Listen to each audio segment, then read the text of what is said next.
when the Shah was there. Yeah, when the Shah was there, they were good friends of us.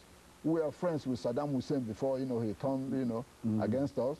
Egypt, the largest Muslim state in the Middle East, you know, in the Arab world, has been a very good friend of us. They still receive almost $3, $4, $5 billion a year from us since, you know, the sign of the Camp David Agreement.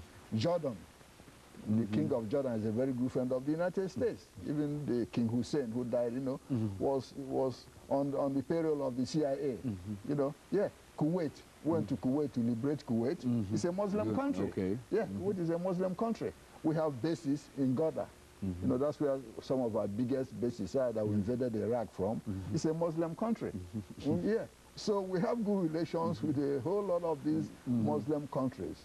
So the policy being pursued now by the president, you know, is a sensible, you know, policy, you know, based on realities and dealing with the issues based on individual countries, not lumping all the countries together as if we are at war with Islam or it's a crusade like the Bush government was talking about, you know, the Christian crusade.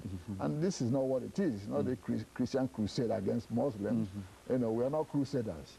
It's simply, you know, that you had some terrorists, you know, from a particular country, you know, that tried to destroy this country, you know, by way of bombing the World Trade Center. And even if you look at it logically, all the terrorists who did this came from Saudi Arabia. But yet, we are the best of terms with the monarchy in Saudi Arabia. Okay? Our president just visited over there and met with the king and all this. So one should think about that. That's why a lot of people get confused. For the terrorists came from Saudi Arabia. That's where we should be focusing. That's right. Exactly. Okay, that's what we exactly. That's where we if should that's be. what we're looking for as the terrorists. That's correct. That's where we should be messing with, not Afghanistan or places where they didn't come from. So that's very important to understand. You know, these things have a lot of links and threads attached to them that you just can't separate one and say, forget about this. They are all linked. And the President Obama is doing a good job now of trying to calm the tensions. You know, when he went to Cairo and spoke, it was very good. It was well received. You know, we are a powerful country. Everybody knows we are the most powerful country in the world. And messing with the United States, you know, you are taking a chance. You know, so we should show humility and say, hey, we can talk to you all, not just beating up on everybody. But then don't mess with us.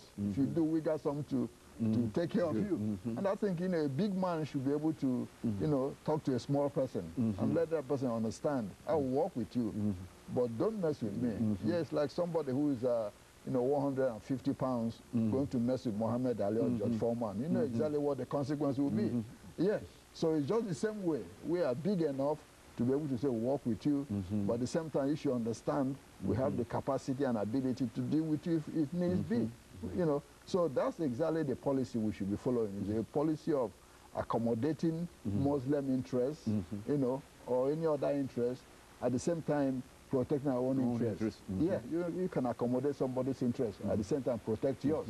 You know, you don't need to destroy somebody's interest in order to accommodate yours. All of us have interests, you know, financial interests, educational interests, business interests.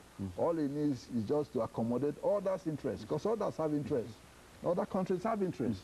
You know, it shouldn't be all our own interests. We should understand they have interests, work with them to protect theirs while we protect us. For example, now Pakistan has interest in protecting its own nuclear weapons. We have interest in making sure that those nuclear weapons don't fall into the hands of terrorists in Pakistan.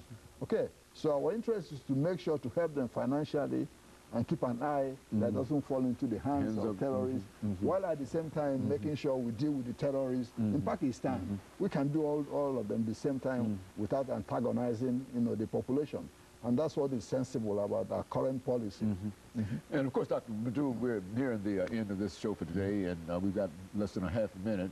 But again, let me thank you for bringing by that excellent information. And I think that it falls in the same category with what you gave us in reference to Afghanistan, Iran, and all those other Middle East, as well as African countries. And I was surprised to learn of the large number of Muslims in Nigeria, you see, and et cetera. But nevertheless, we certainly appreciate this information.